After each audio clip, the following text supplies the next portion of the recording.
Hello, and welcome to the very first edition of the Calvary News Show.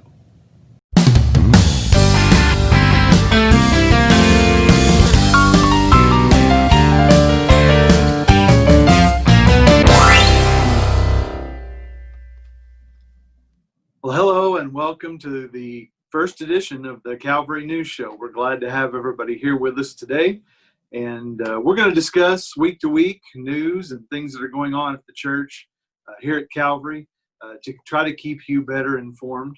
And of course, Pastor and I are going to be doing that. And hello, Pastor Andre.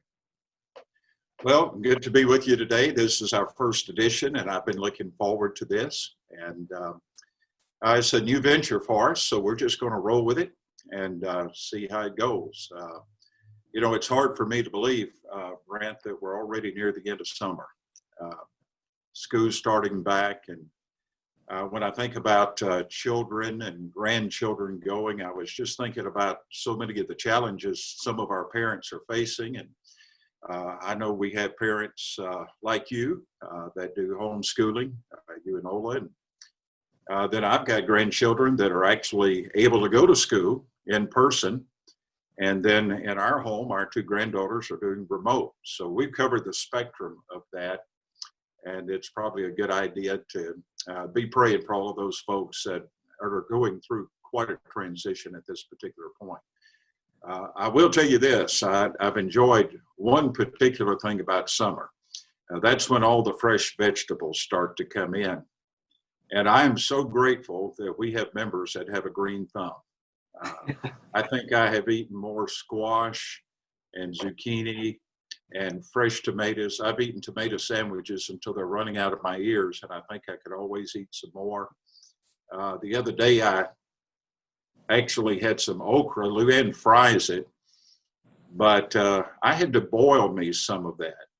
And for anybody who's acquainted with boiled okra, it's got a pretty interesting texture there. It just slides right down pretty easy. And none of my family wants anything to do with that. So I wouldn't either. That's a venture I get to do on my own. We got a birthday coming up before long. Our youngest granddaughter that's with us, Mia, is going to turn 12 years old. And that seems almost impossible. But she's got a little buddy down the street named Charlotte, which happens to be your daughter. And for those of you who don't know, Brett and I just live a few houses down the street from each other. Mia and Charlotte get to see each other a good bit and play together. And Charlotte's birthday is September the 1st. Mm-hmm. Mia's is August the 26th. They're just a few days apart in age. They hang out together a good bit. And I don't know, but around my house, I've been hearing all of these plans for some kind of joint enterprise on the birthdays. I don't know what you've been hearing at your house.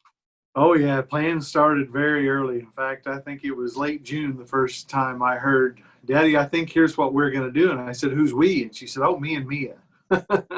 She said, we've got plans, and we want our Mama and Grandma Luann to take us shopping together. And so, yeah, they've been planning this for quite a while. So it's going to be a fun, well, they keep talking like it's going to extend over several days. So I don't know. I think because of the joint nature of it, they want it to extend quite a bit over both their birthdays. So, yeah, they're looking forward to it. It's big news around our house. Well, good. We're looking forward to it. Well, and we also celebrated yesterday, just for those that maybe didn't tune in. Yesterday was your 25th anniversary here at the church, and I don't know how many people realize this, but I think the average pastor at least several years ago used to just be 18 months at the same place. I doubt if it's changed much from that. If it has, it's probably gone down.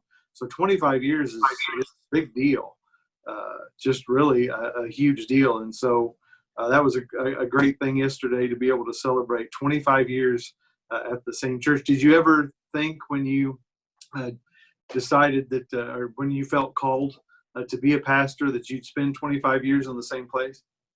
Absolutely not. In fact, when I came to Calvary, it used to be told, well, he's been at churches anywhere from 4 to 5 years. And That's probably where he'll be with us. And it just seemed that God kept blessing, and there were always new opportunities, and we sensed God's leadership in this. But I would have never guessed 25 years.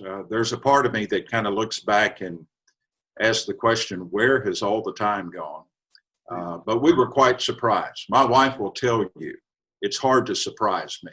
I always seem to figure out things. And at Christmas, we don't really exchange gifts, but years ago we used to a little more, and I'd get a little suspicious about something, and I'd say just a few days before Christmas, something like, I think I need a new watch. I'm going to go down here to the store and look for one. And Luann would quickly say, oh, no, please don't do that. And then immediately I knew what was going on.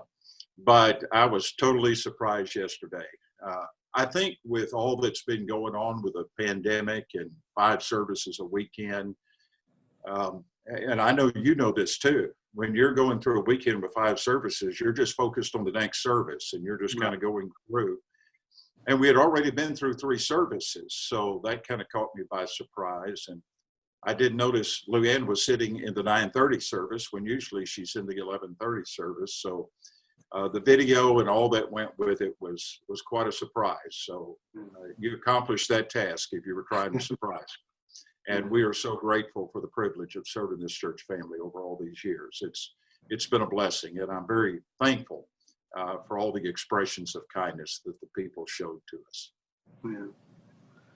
Yeah, well, it was definitely a great time, and it's like I said, a very, very unique thing, and so it was great to be able to celebrate that. So what's happening around Calvary right now that you want to share with us? Sure. Well, there are several things that are going on. First of all, I just rejoice because we just came out of a weekend where we had our first baptism. And I've been looking forward to this. We've had several people that have been waiting to be baptized. And we just had to go through a season where we were trying to figure out how to do that. Sure. We even asked baptismal candidates and their families, what do you feel comfortable with? We've kind of arrived at a way to be able to do that. And of course, the great thing is with technology today, you do a baptism, you're able to show it in all the services, and everybody gets to celebrate that. And so Kaylee Purvis, I had an opportunity to share the gospel with her on March the 24th.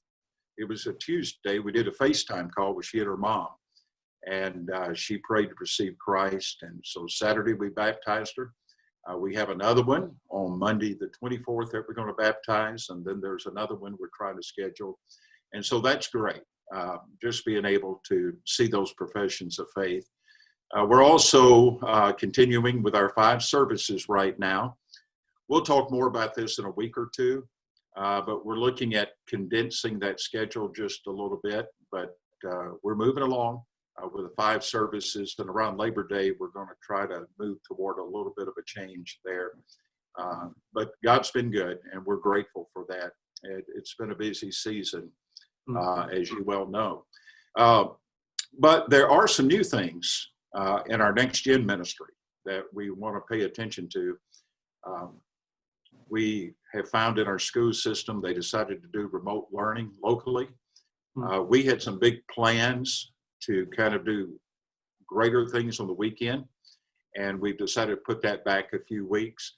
And so that necessitated the Next Gen ministry having to do a few things. But instead of me trying to talk to you about that, I think it'd be good to let Pastor Wade, who kind of oversees our Next Gen ministry, be able to share that. So Pastor Wade, would you kind of share with us what's going on in Next Gen ministry for the next few weeks? Well, hello, Next Gen families. I know that this has been a crazy time for us all. If you're a parent of a preschooler or a child or a teenager, what a past few months it's been. But in the midst of all of this, one of our desires as a church is to really provide ministry and opportunities for our kids and our teenagers to continue to grow in their faith and develop spiritually. And so as we look ahead to the fall, let me just mention a few things that we'll be doing. First of all, we're going to continue to provide life group content digitally for our preschoolers and our kids.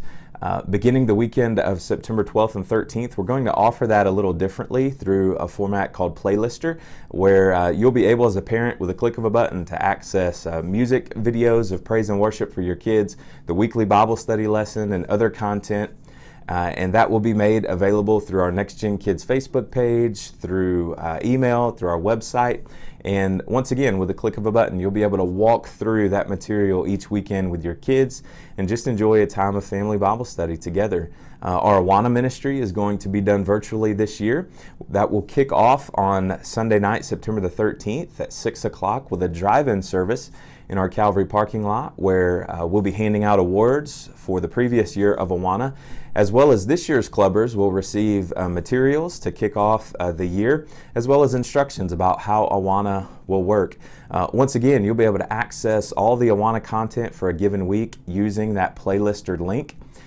You'll also have a leader who will be in contact with your clubber and your family to answer any questions that you have for your student or child, to be able to recite verses to them and just to kind of walk alongside them this year in Awana. And so we are really looking forward to the Awana year to come. You'll be able to register your kids for Awana beginning on Friday, August the 21st. And that registration information, again, it'll be out on our website, by email, through our Next Gen Kids and preschool Facebook pages. And so we want to encourage you to get your clubbers signed up for Awana.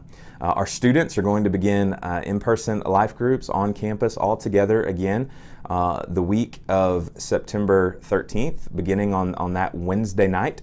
Students will begin meeting at 6 o'clock p.m. for life groups, and they will meet each Wednesday from 6 to 7.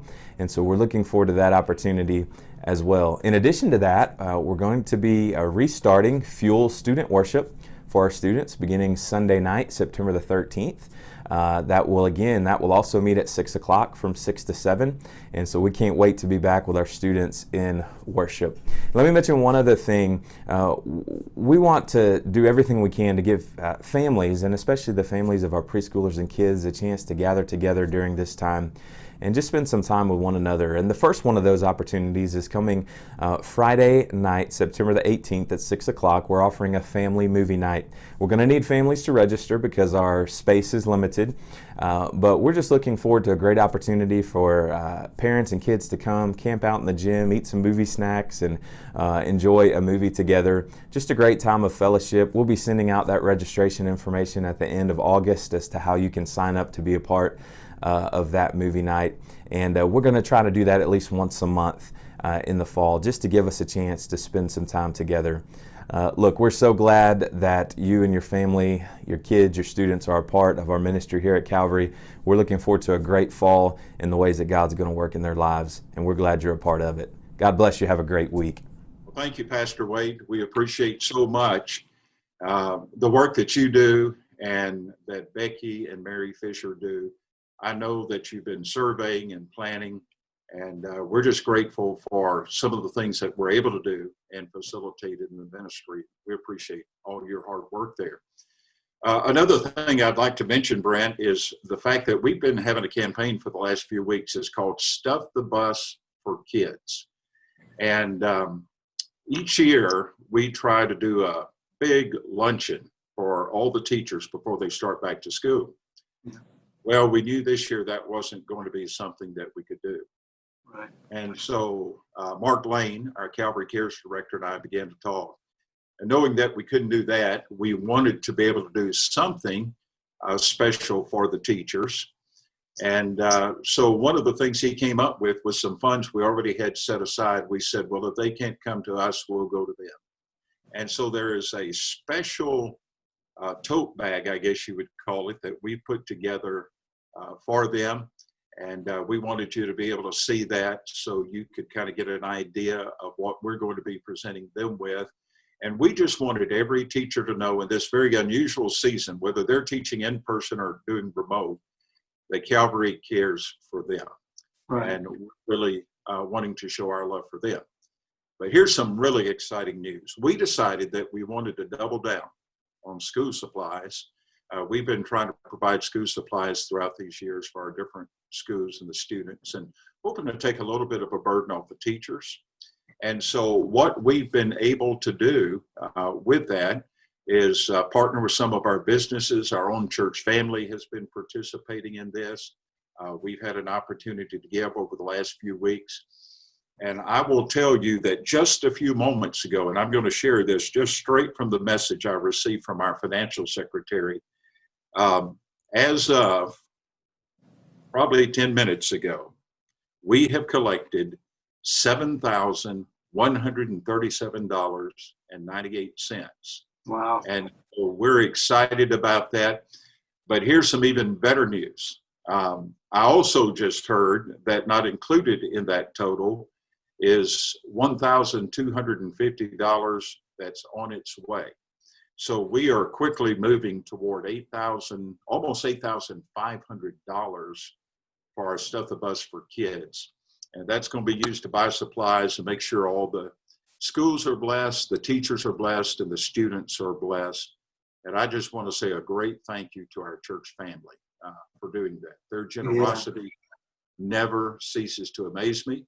And we also want to thank the businesses who've been a partner with us in this moving forward. So that's some of the good things that's happening. God is at work, and we're grateful for that. And one of the things that I wanted to do, not everybody knows all the details of what's going on behind the ministry and some of the things that we have to deal with at times. I've gotten a lot of questions about 5 services and how is it to preach 5 services and how is it to handle this and do that. But, you know, I walk in and I preach. You're kind of coordinating a multifaceted worship ministry. And I wanted the folks to kind of get an understanding of what happens in our praise and worship ministry from week to week when you're trying to coordinate 5 services. And of course, we're thankful for all of those who are part of that ministry. So would you share with the church family a little bit about that? Well, it's definitely been interesting. And we've got a great crew of volunteers that work behind the scenes, but with our production. I always appreciate them and Cody especially coordinating that and keeping them staffed and keeping them in there. But we knew it was going to be a challenge moving to the 5 services to be able to even have a praise team involved each week. And so as many of you know, our 4 o'clock and then our 7:30 a.m. service on Sunday morning is just me and some tracks. We realized that we weren't going to be able to have a band each time and singers each time in those. But the other 3 services, you know, they've just been great in being there. We've tried to coordinate it to where they're able to sing in the service that they've attended. But we've had to have a couple swap in and out and fill in for each other. And it definitely makes scheduling interesting because they've got to let me know their work schedules and I've got to remember who's in what service. And all that's just kind of something keeps my phone buzzing quite a bit. And they try to let me know well in advance. And so I try to keep all that on my calendar. But some Thursdays, we get together every Thursday for a rehearsal and run through the music. And they know that some Thursdays I kind of look at them with a blank look and say, okay, now remind me what's going on this week. Who's in, who's out. And I think I know, but, you know, be sure and let me know over the next couple of weeks. And then sometimes work schedules will change mid-weekend.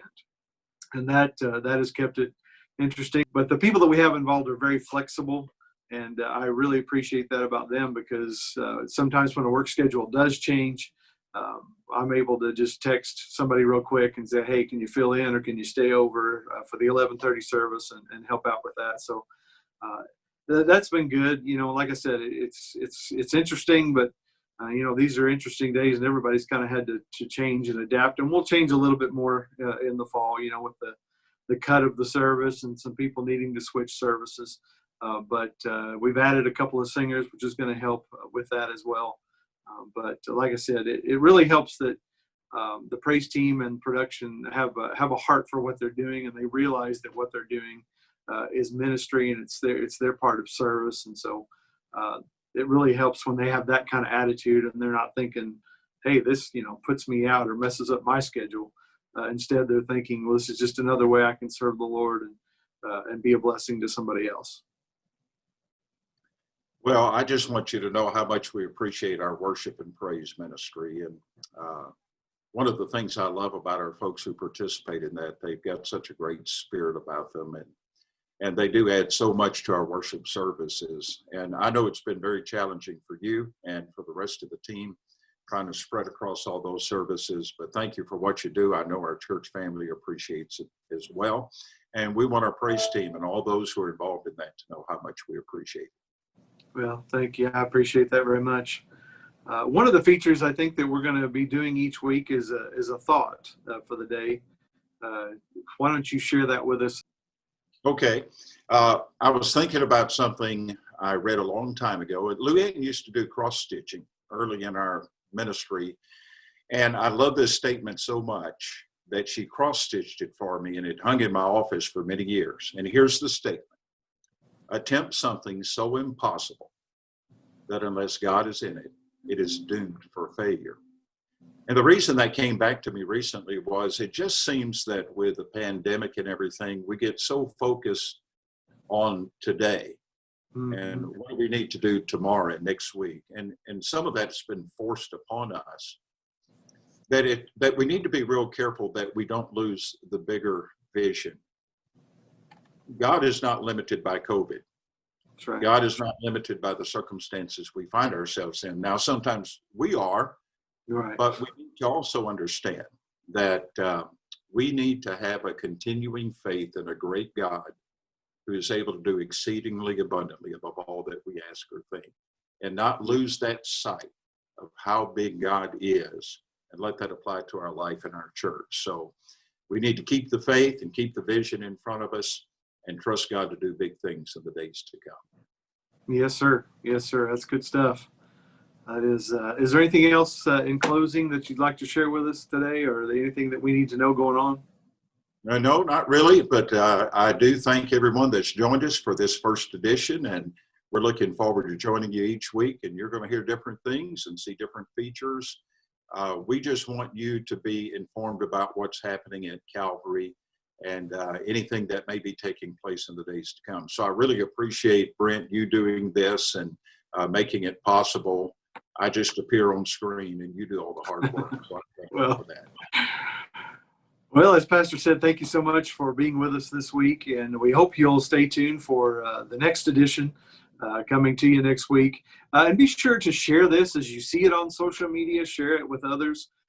As I mentioned, sometimes on Facebook and Twitter, not everybody in the church sees those. As the way those algorithms work and everything on Facebook, sometimes that gets pushed down in people's news feeds, and so some people sometimes don't think about sharing. They think, oh, all of Calvary is seeing this, but that's not necessarily true. So when you share it, like it, or comment on it, that helps it go higher in other people's news feeds. It'll help them be able to see it, and it'll help the rest of Calvary be able to stay informed as well. So like I said, if you see this on Facebook or Twitter or wherever you end up clicking on it, be sure and like it or do anything that you can to help us share that. And once again, thank you, Pastor, for sharing with us and giving us the updates and the news and the things that are happening.